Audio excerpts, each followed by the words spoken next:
नमस्कार, न्यूज मराठी 24/7च्या बातमी महाराष्ट्राची मध्ये आपल्या सर्वांचं स्वागत। प्रहार जनशक्ती पक्षाच्या वतीने 13 ऑगस्टला भंडारा जिल्हाधिकारी कार्यालयावर मोठा मोर्चा काढण्यात आलाय। भंडारा येथील बंद असलेल्या आठवडे बैल बाजार तात्काळ सुरू करण्यात यावा, तसेच पोलीस आणि बजरंग दलामार्फत केली जाणारी अवैध वसुली रोखण्यात यावी इत्यादी मागण्या प्रहार जनशक्ती पक्षाच्या वतीने करण्यात आल्यात।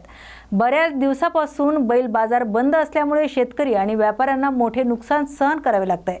शेतकरी आपली निकामी झालेली जनावरे विकून दुधांची जनावरे खरेदी करत असतात, मात्र बजरंग दल आणि पोलीस व्यापाऱ्यांची वाहने रोखून धमकी देत असल्यामुळे व्यापाऱ्यांच्या मनात भीती निर्माण झाली। त्यामुळे व्यापाऱ्यांनी जनावरे घेणे बंद करून संप पुकारलाय, असा आरोप या मोर्चात करण्यात आलाय। तसेच सरकारने धान उत्पादक शेतकऱ्यांमध्ये दुजाभाव करू नये, सरसकट बोनस द्यावा अशी देखील मागणी यावेळी करण्यात आली। तर सरकार यावर काय कार्यवाही करणार याकडे सर्वांचं लक्ष लागलंय। या बातमीचा आढावा घेतलाय आमचे प्रतिनिधी प्रकाश नागतोडे यांनी। 1.5 ते 2 महिन्यापासून आमचे जे शेतकरी बांधव आहेत, ते शेतकरी बांधव ज्या भंडाऱ्याचा बैल बाजार प्रसिद्ध बैल बाजार आहे त्या ठिकाणी निकामी जनावर घेऊन यायचे आणि ते निकामी जनावर विकून एक दुधाळ जनावर घरी घेऊन जायचे आणि आपला व्यवसाय उपजीविका त्या ठिकाणी ते चालवत असे। मधल्या 1-1.5 महिन्यापासून झालं असं की पोलीस कर्मचारी आणि काही कार्यकर्ते जे बजरंग दलाचे नेहमी नाव सांगून गाड्या रोखण्याचं काम करतात आणि त्याच्यामुळे काय झालं की शेतकरी बैल बाजारात आपले निकामी जनावर घेऊन येतो, पण ते खरेदी करणारे व्यापारीच त्या ठिकाणी खरेदी करायला तयार नाही।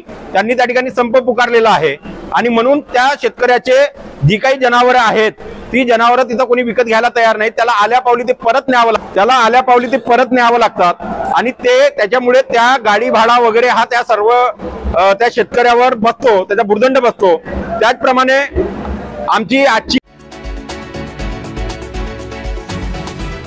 नाशिकमध्ये काँग्रेसतर्फे कांदा प्रश्न आणि मोदी सरकारच्या धोरणाविरोधात नाफेड कार्यालयावर धडक मोर्चा काढण्यात आला। संपूर्ण मोर्चा पावसात पार पडला, तर यावेळी काँग्रेसचे ज्येष्ठ नेते बाळासाहेब थोरात आणि धुळे मतदारसंघाच्या खासदार शोभा बच्चा उपस्थित होत्या।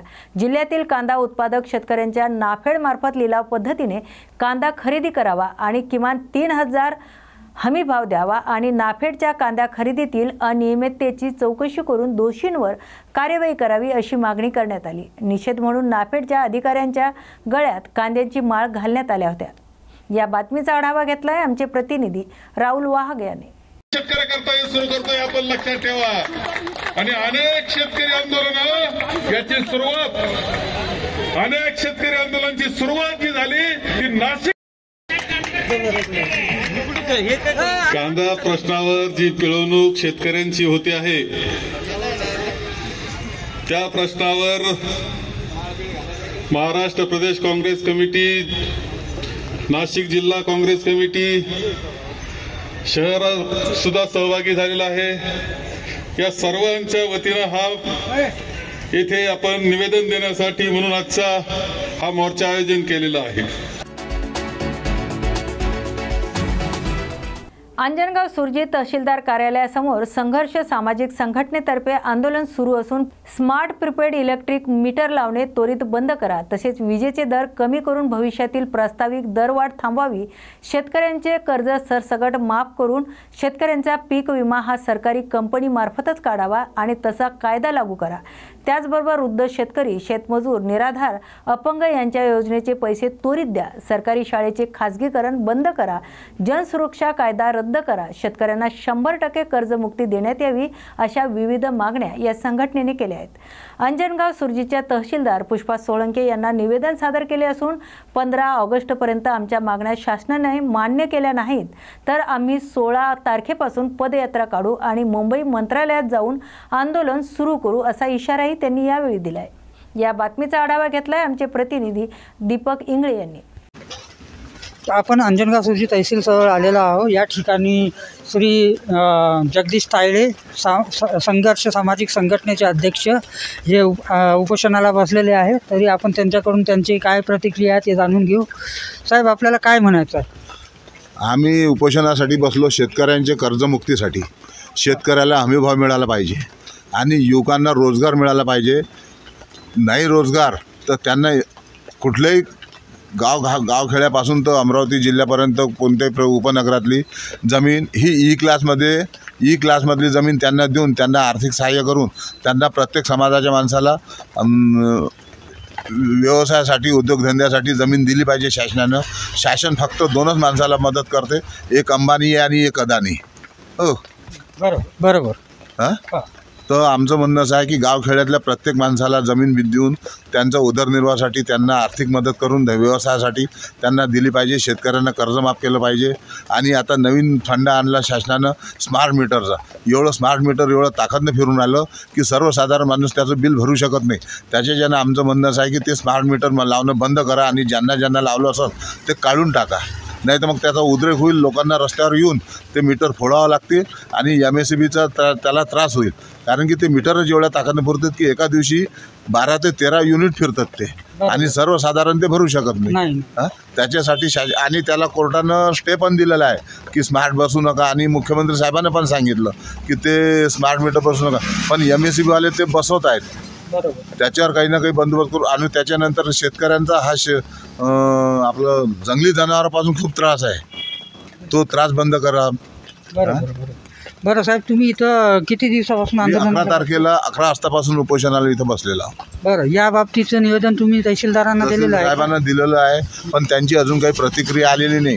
हे जर कधी माझं प्रकरण जर कधी गुंडाळण्याचा प्रयत्न केला त्यांनी आणि मला जर कधी न्याय मिळाला नाही तर मी 16 तारखेला 11 वाजतापासून पायदळ मुंबईला जाऊन मंत्रालयासमोर उपोषण करणार आहोत. बरं. आपल्यासोबत आपले सहकारी वगैरे सगळं आहे. आता इथं भर पावसामध्ये तुम्ही आहे सकाळपासून. आता इथलं आपण बघू शकतो वातावरण कसं आहे, तरी पण आंदोलनकर्ते माघार घेण्याच्या मनस्थितीत नाही आहेत.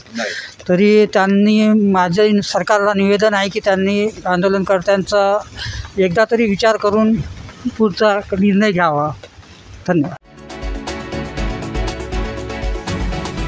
अंजनगाव सुरजित ठाकरे मंगल कार्यालय मलकापूर रोड येथे वर्षवास निमित्त धम्मदेशना कार्यक्रम पार पडला. या कार्यक्रमाला महास्तीवीर पूज्य भदंत ज्ञानज्योती तपोभूमी चंद्रपूर येथून आले होते, तर धम्मग्रंथ वाचक भंते ज्योतिपुत्र उपस्थित होते. या कार्यक्रमाचे आयोजक विशाखा महिला मंडळ, सम्राट स्पोर्टिंग क्लब वानखडे फेट तसेच विशेष सहभाग समता सैनिक दलांनी घेतला असून यामध्ये अंजनगाव तालुक्यातील सर्व महिला मंडळ आणि युवक मंडळांनी उपस्थिती दाखवली.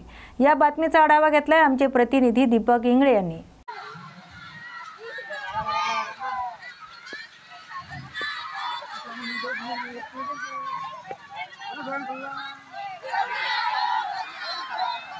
आपण बघू शकता यांच्या भदंत ज्ञानज्योती यांच्या स्वागतासाठी बरेच महिला मंडळी जमलेली आहे.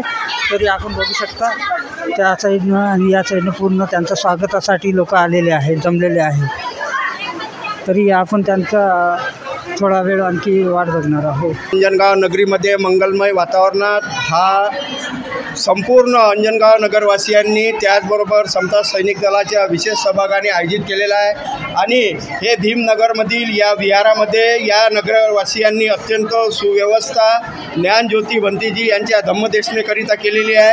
त्यासाठी विशेष म्हणजे दर्यापूरवरून समता सैनिक दल, त्यामधील नाचोना असेल, दर्यापूर तालुक्यातील बोराळा असेल आणि या अंजनगाव सुरजित तालुक्यातील संपूर्ण गावगावचे समता सैनिक दल असतील, त्याचबरोबर उपासक उपासिका संघ हे संपूर्ण आलेले आहेत. कारण ज्ञानज्योती भंतेजी हे अरंतपदाच्या वाटेवर असलेले या भारतातील एकमेव असं व्यक्तिमत्व आहे आणि त्या व्यक्तिमत्वाला पाहणे हे आमच्यासाठी हा अत्यंत सुखद आणि आनंदमय असा क्षण आहे.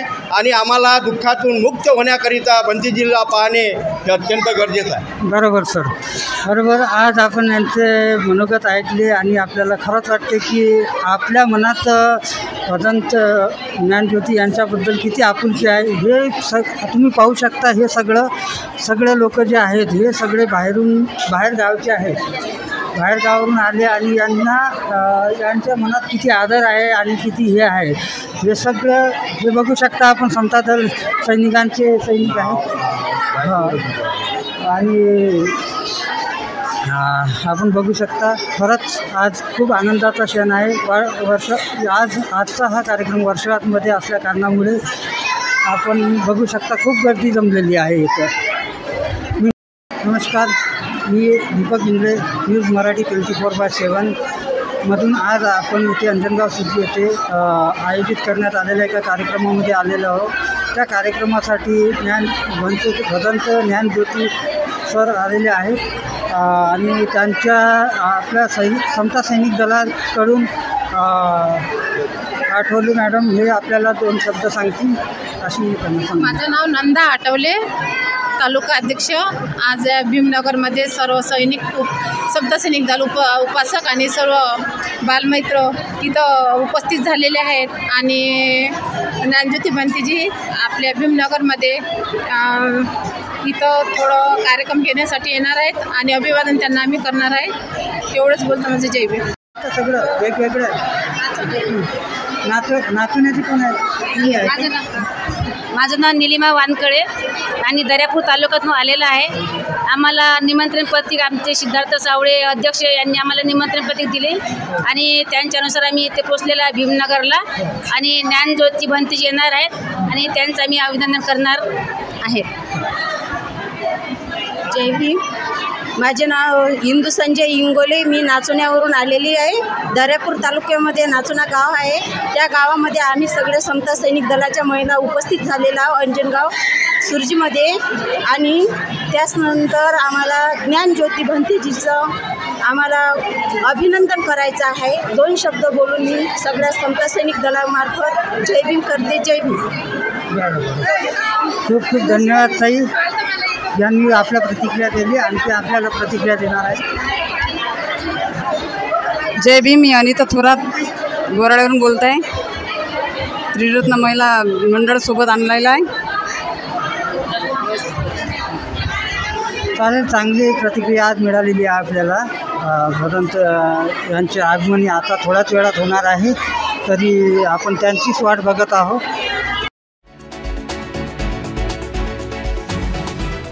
परभणी जिल्ह्यातील पालम येथे भारतीय जनता पार्टीच्या जनसंपर्क कार्यालयात हर घर तिरंगा, तिरंगा रॅली आणि संघटनात्मक बैठकीचं आयोजन करण्यात आलं होतं.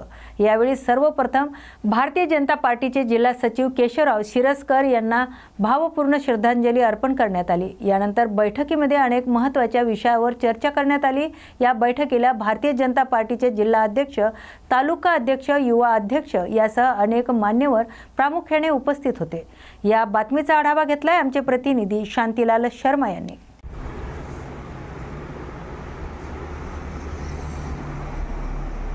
देशानं आज इथं तालुका प्रमुख, गट प्रमुख, सगळे काय आमचे कार्यकर्ते किंवा पदाधिकारी या सगळ्यांना एकत्र बसून आम्ही मीटिंग घेतली. आम्ही रॅलीचं नियोजन 13 तारखेला भव्य पालम तालुक्यामध्ये रॅली काढायचं ठरलेलं आहे.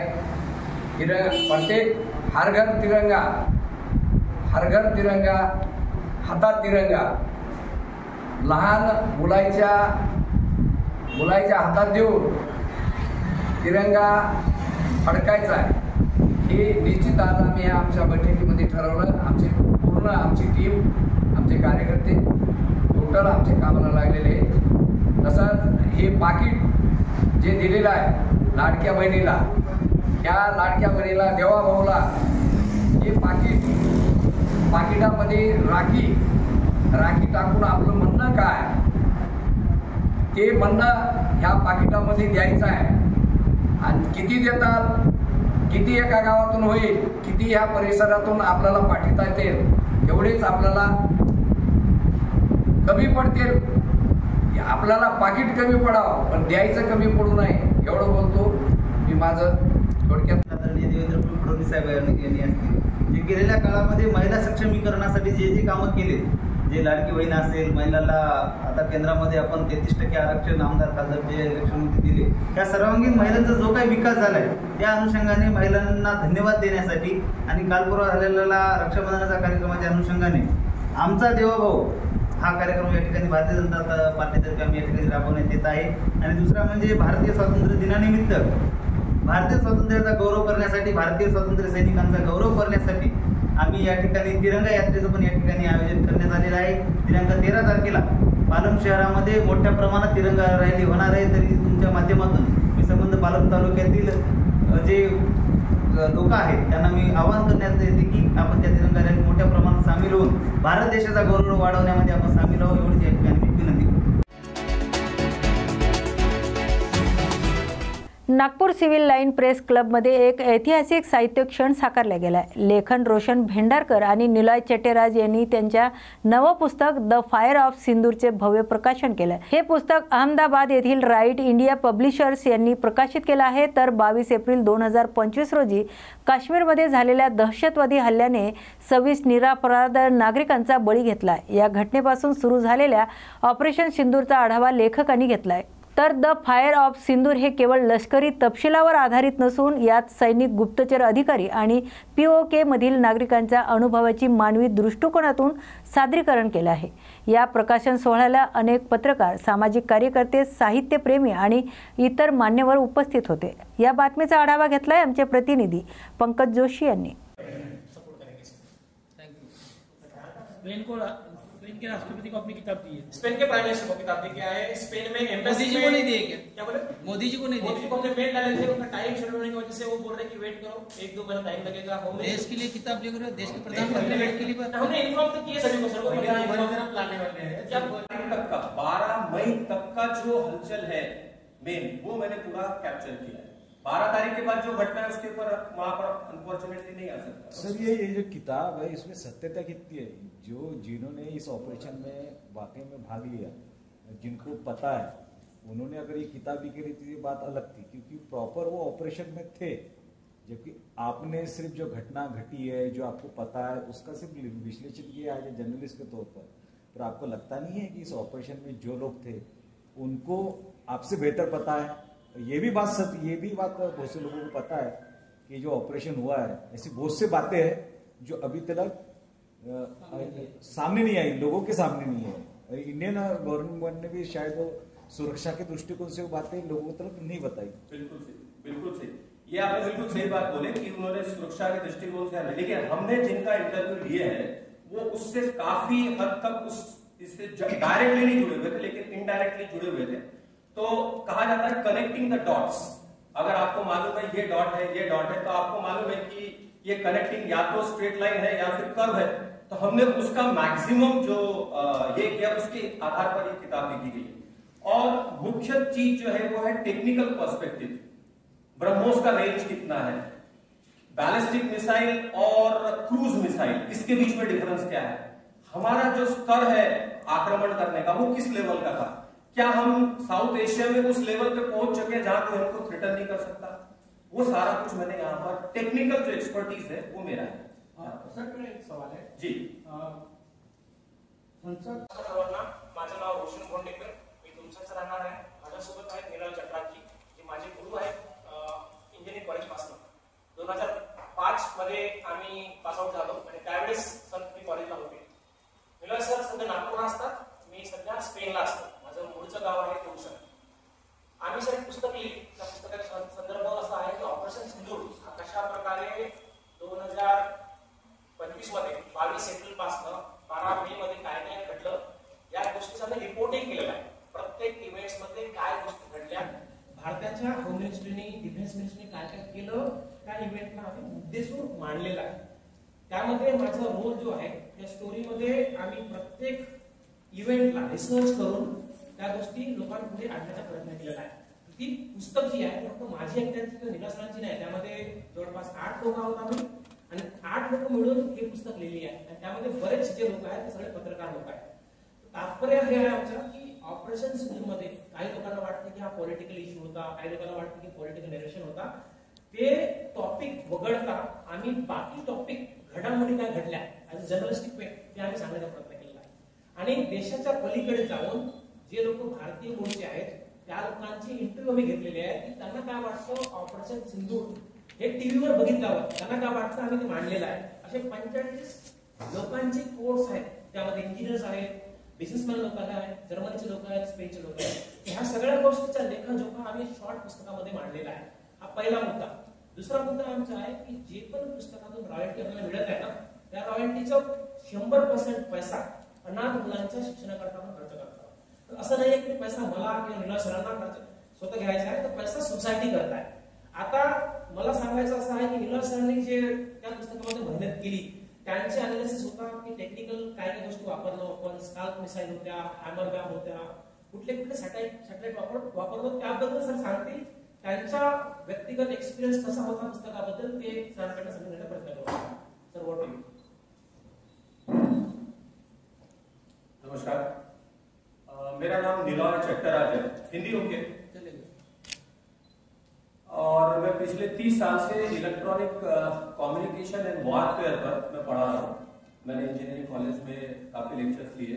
सबसे पेनफुल हो रहा होगा कि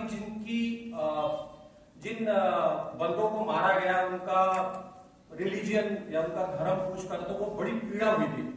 और ऐसे वक्त हमने पहली बार देखा कि सारे लीडर्स ऑफ ऑपोजिशन और जितने भी सारे नेता थे सब एक हो गए. ये जो पीरियड था भारत का पूरा एक होने का, ये सबसे रेयर पीरियड था. और हमने उसको उस बुक में कैप्चर किया है कि कितना ब्यूटीफुली हमारा लीडर जो ऑपोजिशन का है, जो ये है, जो जिनके भी खुद के मतभेद है, उन्होंने किस ब्यूटीफुली एक दूसरे को सपोर्ट करते हुए और पूरा भारतवर्ष कैसे खिलाफ में खड़ा हुआ इन सबके, उसका पूरा वर्णन दिया हुआ है. मैंने मोर और लेस टेक्निकल पॉइंट के ऊपर ज्यादा फोकस किया है. टेक्निकल इसलिए क्योंकि हमारे भारत के लोगों को ये नहीं मालूम है कि जो ब्रह्मोस मिसाइल है उसका क्या इंपैक्ट है. उस रात को ऐसा क्या हुआ कि सिर्फ 25 मिनट में 9 तुम्हारे पूरे जो अंतरराष्ट्रीय जो प्रोटेक्टेड साइट्स थे वो कैसे 25 मिनट के अंदर पूरे तबाह हो गए. उसका हूबहू डिटेल बाय डिटेल वर्णन, जिसमें मेरा टेक्निकल एक्सपर्टीज और जब मैंने वहां पर इंटरव्यू लिया उन लोगों का जो उससे रिलेटेड थे, उनके नाम हमने चेंज कर दिए क्योंकि वो अंडर सिक्योरिटी पे आ सकते थे, इसलिए हमने उसके नाम थोड़ा चेंज किए. और हमने उसका माइन्यूट बाय माइन्यूट जिसको बोला जाता है पूरा डिटेल एनालिसिस करके इस बुक में लिखा है. काफी मेहनत करके, काफी फैक्ट चेक करके. उस वक्त मीडिया का जो रिपोर्ट आ रहा था इतना कॉन्ट्राडिक्टरी था कि एक बता रहा था इधर पाकिस्तान के अंदर घुस गई सेना, ये घुस गई. हमने उसकी प्रॉपर उस चीज को रेक्टिफाई करके, उसको स्क्रूटनी करके हमने ईच चीज को वहां पर बहुत अच्छी तरीके से एक्सप्लेन करके दिया है. और भारत का मेड इन इंडिया का जो इम्पैक्ट है पिछले कई सालों से, वो वहां पर दिखता है कि कैसे भारत ने वो ड्रोन का इस्तेमाल करके, कैसे S-400 और आकाश तीर का इस्तेमाल करके उसने किस तरह से आने वाली जो पाकिस्तानी ड्रोन था उसका उन्होंने किस तरह ये किया, किस तरह उनको नेस्तनाबूद किया, वो पूरा किताब में सही तरीके से लिखा हुआ है विद टेक्निकल स्पेसिफिकेशन एंड डिटेल्स. तो ये हमारे लिए गर्व की बात है कि हमारा मेड इन इंडिया का, हमारे खुद के जो गोला बारूद है वो उन्होंने उस चीज को खत्म कर दिया. इसमें हमारा कोई भी पॉलिटिकल मोटिव नहीं है. हमने इस चीज को एज अ जर्नलिस्ट के रूप में बिल्कुल निष्पक्ष भाव से हमने लिखा है. और हमने टोटल उस वक्त के जो लोगों का इंटरव्यू है वो लिया है और देश का क्या मूड है. और हमने इस किताब को इंग्लिश में इसलिए लिखा है क्योंकि यूरोप के लोगों को इस ऑपरेशन सिंदूर के बारे में काफी कुछ भ्रम था और हम चाहते थे कि ये जो भ्रम है ये दूर हो कि भारत ने एग्जैक्टली क्या किया. हाँ, जिस तरह से सडन जो पॉज हुआ सिंदूर का, उसका भी वर्णन दिया है. क्या कारण था उस रात को या उस दिन को जिसके कारण पाकिस्तान ने सीज फायर करने का जो ये किया, निर्णय लिया भारत के साथ. उसमें हम कहते हैं कि ट्रंप का योगदान है, क्या है, वो सब मैंने किताब में पूरा वर्णन किया है. तो एक बार आप किताब अगर आप पढ़ोगे तो आपको लगेगा कि ये भारत के द्वारा, भारतीय के द्वारा भारत पक्ष को रखकर लिखी गई किताब है. इसमें किसी चीज का, कोई पार्टी के साथ हमारा कोई मतलब एक तरह से कनेक्शन नहीं है. और ये महाराष्ट्र नवनिर्माण सेनेतर्फे नागपूर सिव्हिल लाईन पत्रकार क्लब येथे पत्रकार परिषद घेण्यात आली. काही दिवसापूर्वी नागपूर सुधार प्रणालीचे भ्रष्ट अधिकारी असलेले सुरेश चव्हाण यांना त्यांच्या कार्यालयात जाऊन काळे फासण्यात आले होते. तसेच त्यांच्यावर अनेक भ्रष्टाचाराचे आरोपही ठेवण्यात आले असून तत्कालीन सभापती मनोज कुमार सूर्यवंशी यांनी पुरावे देखील सादर केले होते। त्यानंतर आताचे सभापती असलेले संजय मीना यांना सुद्धा भेटून अनेकदा निवेदन दिले। मुख्यमंत्री देवेंद्र फडणवीस आणि केंद्र मंत्री नितीन गडकरी यांनी संबंधित अधिकाऱ्यांवर तात्काळ कार्यवाही करावी असे पत्र दिले असता सभापती उडवाउडीचे उत्तर देत आहेत। म्हणजे मुख्यमंत्री आणि केंद्रीय मंत्र्याच्या पत्र्याला सुद्धा महाराष्ट्राच्या उपराजधानीतील नागपूर सुधार प्रणालीचे सभापती केराची टोपली दाखवत असेल तर लोकशाही मारण्याचं काम ते करत आहेत असा आरोप मनसेकडून केला जातोय। 1.5 वर्षापासून लोकांना न्याय न देता या अधिकाऱ्यांची परत त्या ठिकाणी नियुक्ती करून सभापती हिटलरशाही आणि एक अधिकारशाहीचा वापर करत आहेत। तुम्हाला जे करायचं आहे ते करा अशा मगरुरीची भाषा सभापती वापरत असतील तर आम्हाला रस्त्यावर उतरावे लागेल असं पत्रकार परिषदेत उत्तम उतखेडे विभाग अध्यक्ष यांनी पत्रकार परिषदेत सांगितले। या बातमीचा आढावा घेतलाय आमचे प्रतिनिधी पंकज जोशी यांनी। महाराष्ट्र नवनिर्माण सेना पूर्व नागपूर विधानसभा महाराष्ट्र नवनिर्माण सेनेतर्फे दिनांक 13/9/2023 रोजी पक्षाचे नेते संदीपदादा देशपांडे आणि अविनाशदादा जाधव यांच्या नेतृत्वात एक महामोर्चा NIT वरती काढण्यात आलेला होता। त्यामध्ये सुरेश चव्हाण नावाचा जो काही व्यक्ती होता म्हणजे अधिकारी होता त्या अधिकाऱ्याच्या त्यांनी केलेल्या भ्रष्टाचाराच्या विरोधात हा महामोर्चा होता आणि NITतील काही भ्रष्ट अधिकाऱ्यांनी केलेल्या भ्रष्टाचारासंदर्भात हा मोर्चा होता। त्यावेळेला जे तत्कालीन सभापती होते मनोज कुमार सूर्यवंशी यांना निवेदन देण्यात आलेलं होतं। त्या निवेदनाच्या माध्यमातून आपण असंख्य पुरावे त्यांच्यासमोर त्यावेळेला सादर केलेले होते। पुरावा का पुराव्यामध्ये सगळे काही डॉक्युमेंट्स त्यांनी घेतले, त्याची स्वतःची प्रॉपर्टी, त्यांनी एकच रस्ता जो नागपूर महानगरपालिकेने बांधला होता तो महानगरपालिकेने बांधलेला रस्ता त्यांनी खोटे बिल सबमिट करून NITने बांधला असे जे दाखवले होते ते सुद्धा पुरावे आपण त्यावेळेला सबमिट केले होते। लोकांकडनं घेतलेले पैसे याचे सुद्धा आपण पुरावे त्यावेळेला सादर केलेले होते। काही लोकांकडनं त्यांनी 12 लाख 25 लाख रुपये घेतलेले आहेत ते सुद्धा आपण पुरावे त्यावेळेला सादर केलेले होते। आणि या मोर्चामध्ये जास्तीत जास्त पीडित लोक आलेले होते। पीडित लोकांच्या समक्ष ती चर्चा करण्यात आलेली होती। आम्हाला त्यावेळेस वाटत होतं की बाबा मान्य सूर्यवंशी साहेब काहीतरी करतील, पण त्यांची बदली झाली। त्यानंतर मीना साहेब आले, मीना साहेबांना आपण त्यावेळेला पत्रव्यवहार केला।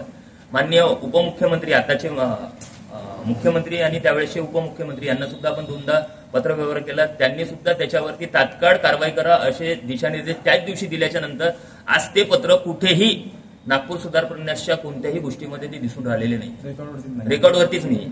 आज त्याच्यावरती चौकशी सुरू आहे। चौकशी सुरू असताना तो 10 वर्षाचा कार्यकाळ फक्त त्यांनी कुठे घालवला तर पूर्व नागपूर विधानसभेमध्ये, पूर्व नागपूर विभागीय कार्यालय इथेच त्यांनी म्हणजे तो तिथेच कार्यरत होता। शासकीय नियम काय म्हणते की प्रत्येक 3 वर्षात सरकारी अधिकाऱ्याची नोकरी म्हणजे बदली झाली पाहिजे, पण त्याला 10 वर्ष तिथे ठेवण्यात आलं। म्हणजे तो काय NITचा जावई होता, त्याला 10 वर्ष तिथे ठेवण्यात आलं। त्याला 10 वर्ष याच्यासाठी ठेवण्यात आलं होतं त्याला मोठ्या प्रमाणात भ्रष्टाचार करू द्यायचा होता। आज तो भ्रष्टाचार आम्ही शासनाच्या समोर मांडला, पण शासन म्हणून शासनाने काहीतरी करायला पाहिजे होतं। आम्ही लोकशाही मार्गाने आजपर्यंत जाण्याचा प्रयत्न केला। लोकशाही मारण्याचा प्रयत्न जर कोणी केला असेल तर तो मान्य सभापतींनी केला असा आमचा स्पष्ट आरोप या पत्रपरिषदेमध्ये आहे। त्यामुळेच आम्ही महाराष्ट्र नवनिर्माण सेनेतर्फे आज जवळपास 12-15 दिवसाअगोदर त्याला काळा पुतण्यात आलेला आहे, हे तुम्हाला माहीतच असेल। प्रसंगी आता आम्ही या आजच्या पत्रकार परिषदेच्या माध्यमातून माननीय सभापती संजयजी मीना यांना सांगू इच्छितो की आपण याच्यावरती योग्य ती तात्काळ कारवाई करावी, संबंधित अधिकाऱ्याला बडतर्फ करावे। जे लोक पीडित आहेत त्यांना तात्काळ पट्टे वाटप करण्यात यावे, ज्यांच्याकडनं त्यांनी पैसे घेतलेले आहेत ते परत करण्यात यावे। किती पैसे घेतले? कोणाकडनं 30,000 घेतलेले आहे, कोणाकडनं 1 लाख घेतले, काही लोकांकडनं 12-12 लाख घेतलेले आहे।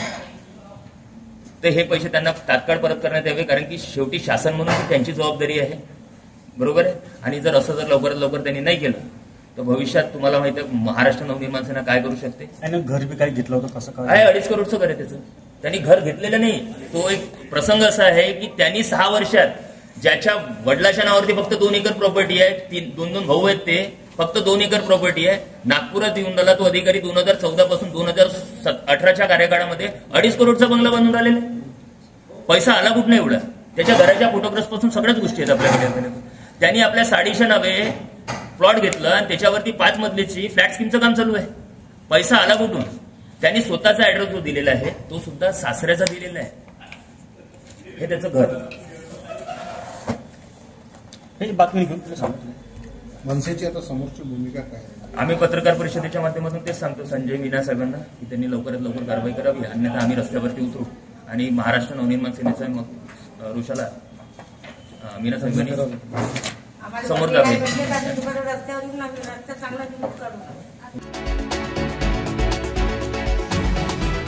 नाशिक ग्रामीण पोलिसांनी विविध ठिकाणी केलेल्या धडक कारवाई, चोरी, घरफोडी आणि गंभीर गुन्ह्यातील आरोपींना अटक केली असून लाखोंचा मुद्देमाल हस्तगत केला आहे. शेतकऱ्यांच्या घरात झालेली चोरी प्रकरणाचा छडा लावत तब्बल 3,48,000 किमतीचा मुद्देमाल जप्त केलाय.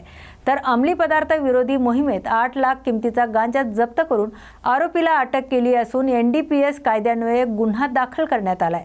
नाशिक ग्रामीणच्या विशेष पथकाने विविध गुन्ह्यामध्ये वॉरंट असलेल्या फरार आरोपींना ताब्यात घेतल्या. यात दरोडा, घरफोडी, मारहाण, अंमली पदार्थ आणि इतर सशस्त्र बाळगणे अशा गुन्ह्याचा समावेश आहे. ही कार्यवाही नाशिक ग्रामीण पोलीस अधीक्षक बाळासाहेब पाटील यांच्या मार्गदर्शनाखाली पोलीस निरीक्षक, उपनिरीक्षक आणि पोलीस कर्मचारी यांच्या संयुक्त पथकाने केली. या बातमीचा आढावा घेतलाय आमचे प्रतिनिधी राहुल वाघ यांनी. दिलासा देण्याच्या दृष्टिकोनातून स्थानिक पोलीस आणि LCB यांनी सातत्याने प्रयत्न सुरू केले होते. त्या प्रयत्नाचं आलेलं यश म्हणून 3 आरोपी या मोहिमेअंतर्गत त्यांनी अटक केलेली आहे. ते 3 आरोपी हे स्थानिक आरोपी आहेत. त्यांनी त्या ठिकाणी केलेल्या सर्व गुन्ह्याची कबुली दिलेली आहे. त्याचा मुद्देमाल सुद्धा हस्तगत करण्याचं सध्या काम सुरू आहे.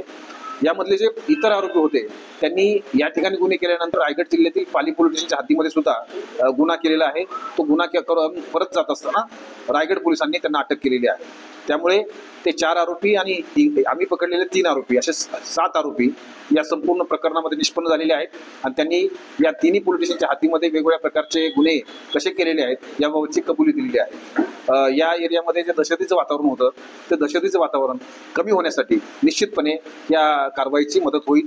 नागरिकांना एवढंच आव्हान आहे की आम्ही प्रत्येक गावामध्ये ग्राम सुरक्षा दल हे निर्माण. वसंत सहकारी साखर कारखाना मर्यादित पुसद या कारखान्याने 181 सेवानिवृत्त कर्मचाऱ्यांचा कारखाना बंद होण्यापूर्वीची ग्रॅज्युटी आणि थकीत पगार दिला नसल्याने आमरण उपोषण सुरू केलं आहे. या उपोषणाला 4 दिवस उलटून गेले असून उपोषणाला बसलेले वय 32 ते 75च्या दरम्यान असलेल्या 2 उपोषणकर्त्यांना जिल्हा रुग्णालय उमरखेड येथे दाखल करण्यात आले.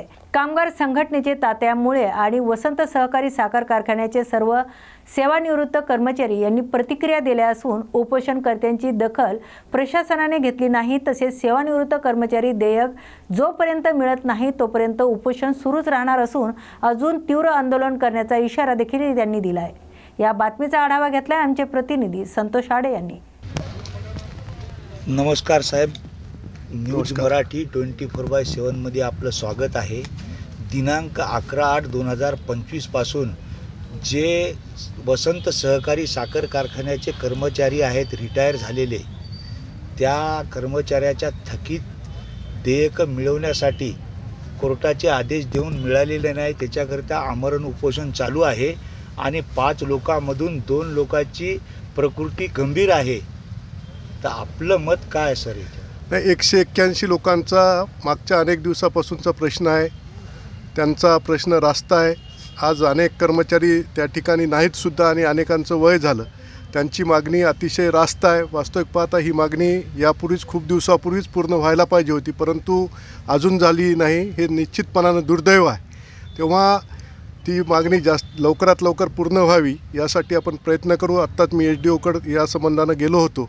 त्यांनासुद्धा या बाबतीत बोललो आणि जे व्यावसायिक आहेत मस्के ते 7 वाजेपर्यंत या ठिकाणी येणार आहेत. त्यांच्याशी चर्चा करून लवकरात लवकर तोडगा कसा काढता येईल त्या दृष्टीनं आपण प्रयत्न करणार आहोत. आपल्यासोबत कामगार संघटनेचे जे तात्या मुळे साहेब आहेत, त्यांच्या प्रतिक्रिया कामगाराबद्दल आपण घेऊ. 2014मध्ये कामगारांच्या या 181च्या ग्रॅच्युटीच्या ज्या केसेस होत्या त्याचे निकाल लागले कामगाराच्या बाजूने आणि त्यानंतर कारखाना हा 4-5 वर्ष बंद होता आणि मग कामगारांनीच त्याच्यामध्ये भागीदारी करून चालू करण्याच्या दृष्टीने त्याचे प्रयत्न केले. त्याच्यासोबत आमचे तातूजी असतील, विजय खडसे असतील, हे सगळी मंडळी त्यावेळेला होती.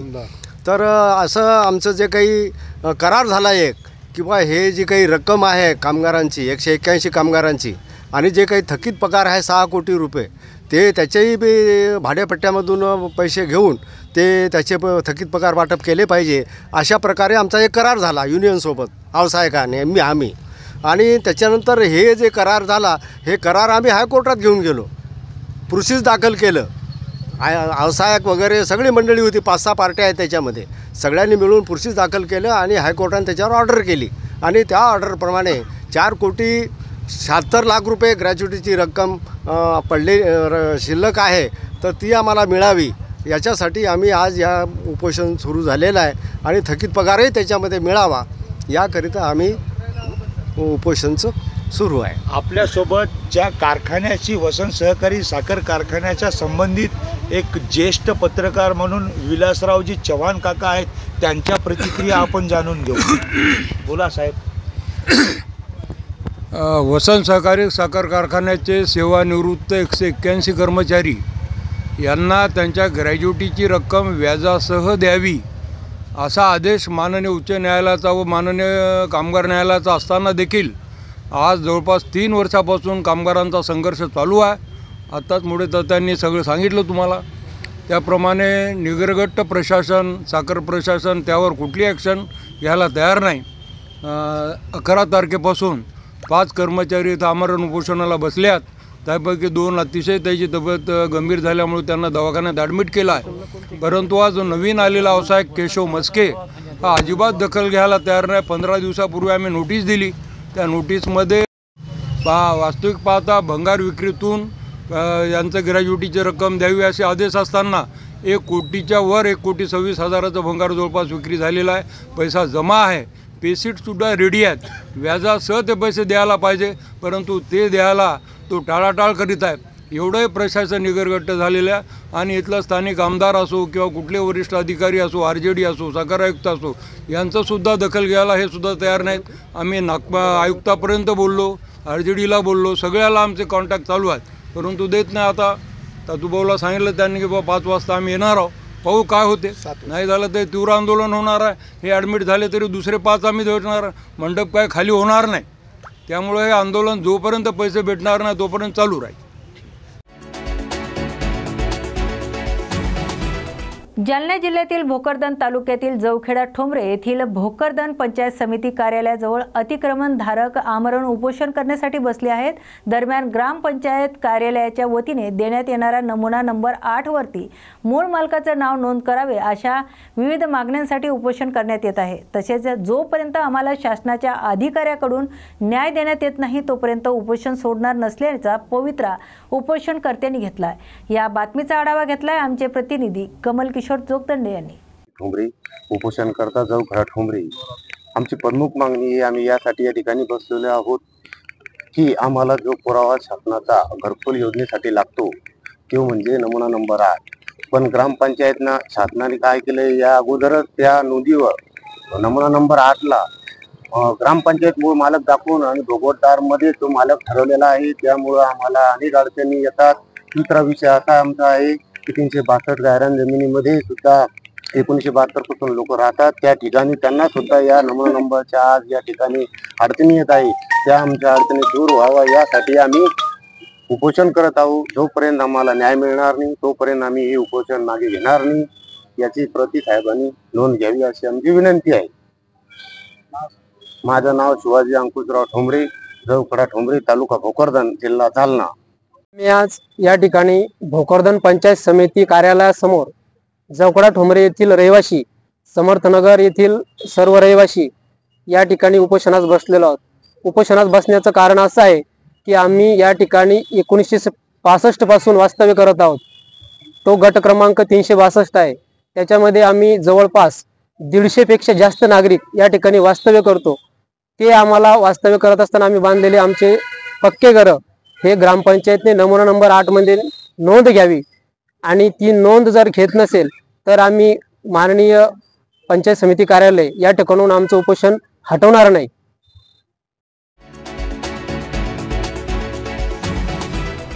भोकर येथील श्री शाहू महाराज विद्यालय नेहमीच वेगवेगळ्या उपक्रमासाठी अग्रेसर असते। यंदाही शाहू विद्यालय भोकर येथून 1000 फूट लांबीचा राष्ट्रध्वज रॅली काढण्यात आली। यंदाच्या स्वातंत्र्य दिनाच्या काही महिन्यापूर्वी झालेल्या ऑपरेशन सिंदूर मधील सर्व सैनिक आणि पाककडून झालेल्या पहलगाम येथील भ्याड हल्ल्यात मृत पडलेल्या सर्व भारतीयांना मानवंदना देण्याच्या उद्देशाने 1 किलोमीटर तिरंगा ध्वज तयार करून त्यातील शहरातील प्रमुख मार्गाने रॅली काढण्यात आली। यावेळी देशभक्तीपर गीतांनी परिसर न्हाऊन निघाला, तर वंदे मातरम, भारत माता की जय अशा घोषणा देण्यात आल्या। यामध्ये सर्व पक्षाचे पदाधिकारी, कार्यकर्ते तसेच भाजपचे जनता पार्टीचे जिल्हा अध्यक्ष किशोर भाऊ देशमुख आदी मान्यवर उपस्थित होते। ही तिरंगा रॅली शिस्तबद्ध शांततेत पार पडण्यासाठी भोकर पोलीस ठाण्याचे पोलीस निरीक्षक अजित कुमार आणि त्यांच्या सहकार्याने विशेष सहकार्य केले। या बातमीचा आढावा घेतलाय आमचे प्रतिनिधी गंगाधर पडवळे यांनी। पहिल्यांदा 1 किलोमीटरचा तिरंगा झेंडा आपण भोकरमध्ये रॅलीच्या स्वरूपामध्ये दाखवतो। याबद्दल काय म्हणजे तुम्हाला काय बघायचं? संपूर्ण देशामध्ये तसेच राज्यामध्ये आणि प्रत्येक जिल्ह्यामध्ये मोठ्या प्रमाणात 13-14-15 तिरंगा रॅली निघतील आपल्याला।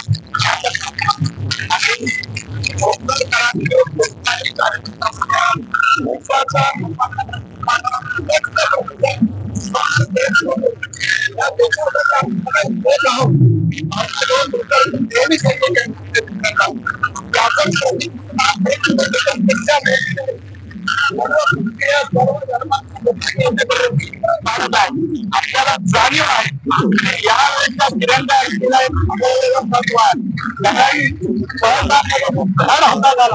त्यानंतर आपल्या स्त्रीचं, आपल्या आईचं, बहिणीचं मृत्यू झालं त्याचा उत्तर देण्यासाठी ऑपरेशन सिंदूर जाणीवपूर्वक पंतप्रधानांनी आणि सेनेने आपलं नाव दिलं आणि कधी नाही असून पाकिस्तानमध्ये 100 किलोमीटर आतमध्ये घुसून बदला घेण्यात आला आणि आता जर कुणाचा रोज घेऊन टाकला तर तुमचं आता जगात काही खरं नाही, ते जगात पाकिस्तानला लागू केलं। त्यामुळे यावर्षी भारतभर तिरंगा रॅलीला एक संघ मोठा प्रतिसाद त्याबद्दल भोकरमध्ये प्रतीक आहे।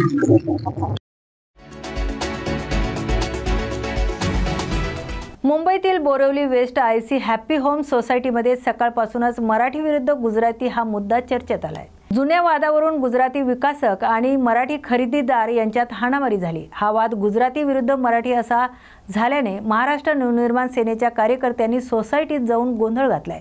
त्यांनी सोसायटीत काम करणाऱ्या लोकांची ओळखपत्र तपासले।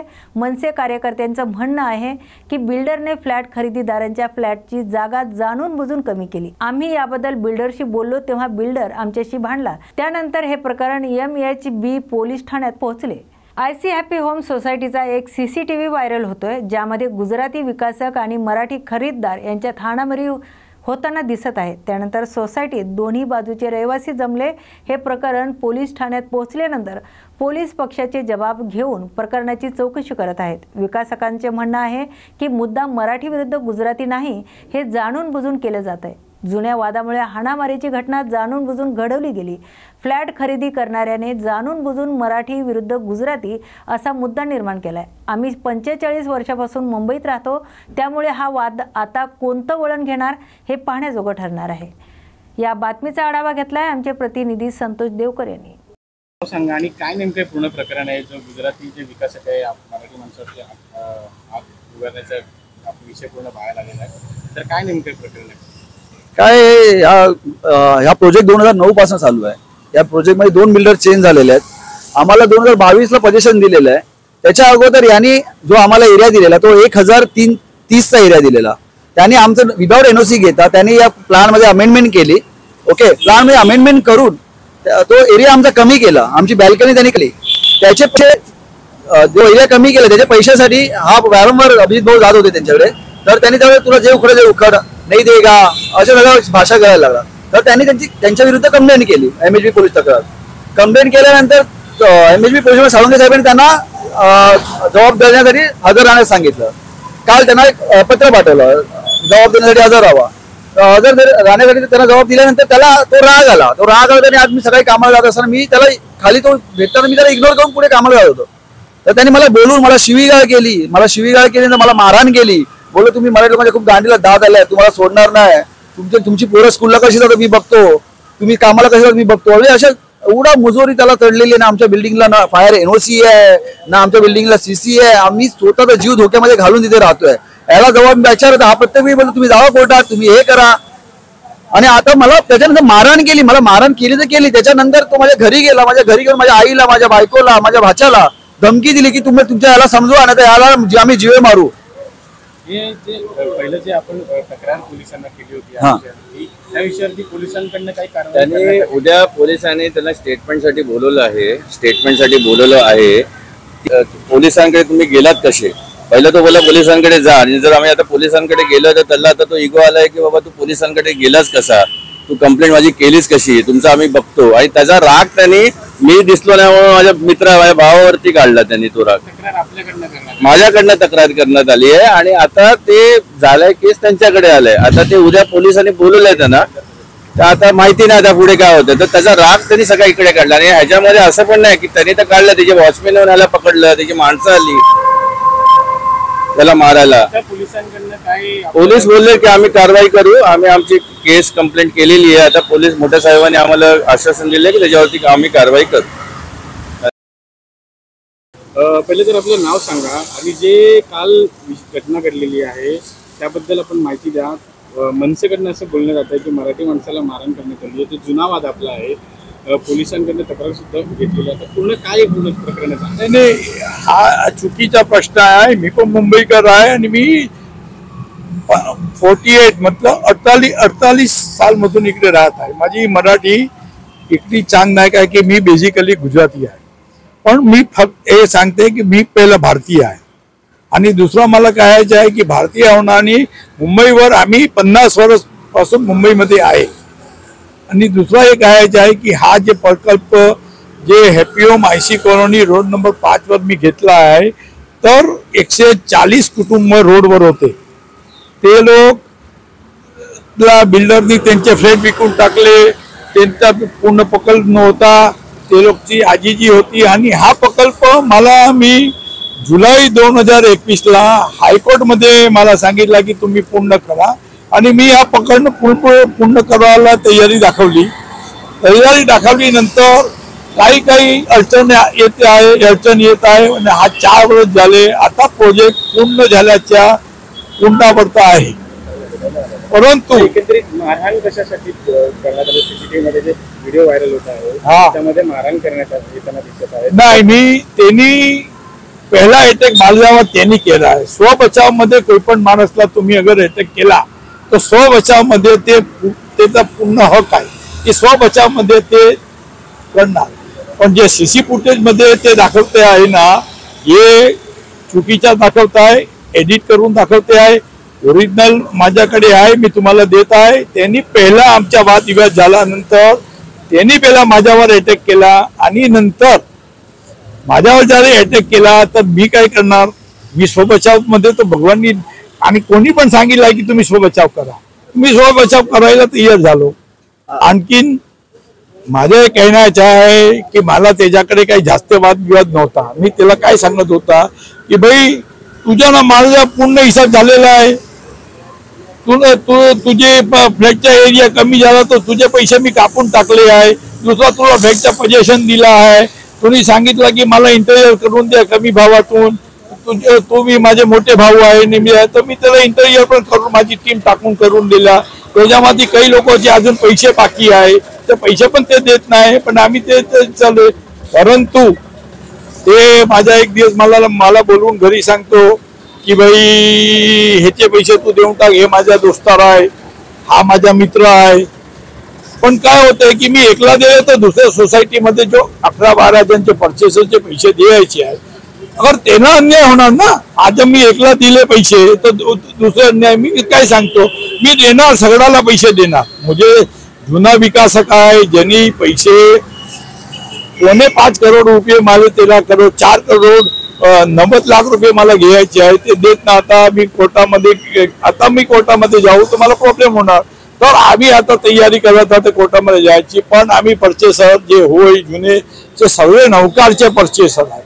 ते मला सांगते की तुम्ही मला पैसे आता नाता देऊन टाका, आता नाता देऊन टाका. तर आता तिकडे काय आहे की नौकार मध्ये प्रॉब्लेम काय आहे की माल विकत नाही आणि विकायला मी गेलो जे पैसे मला येत आहे मी नौकामध्ये टाकतो. मी माझ्या घरी पोलीस ठाण्यामध्ये आपण आलेलो आहे. पोलिसांनी आपल्याला काय आश्वासन दिलं आणि त्यांच्यावरती काय कारवाई करणार आहे का पोलीस?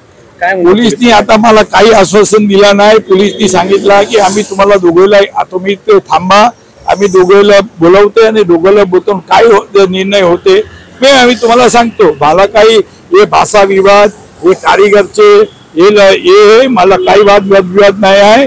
माझं एक म्हणणं आहे की भाई मी मुंबईकर आहे, मुंबईमध्ये राहते आणि सगळे भारतीय आपले भारतीय आहे. हे एक नाही आहे की मी असा आहे आणि ती आहे. सगळ्यांना ब्लड एक आहे आणि सगळे भारतीय आहे आपण.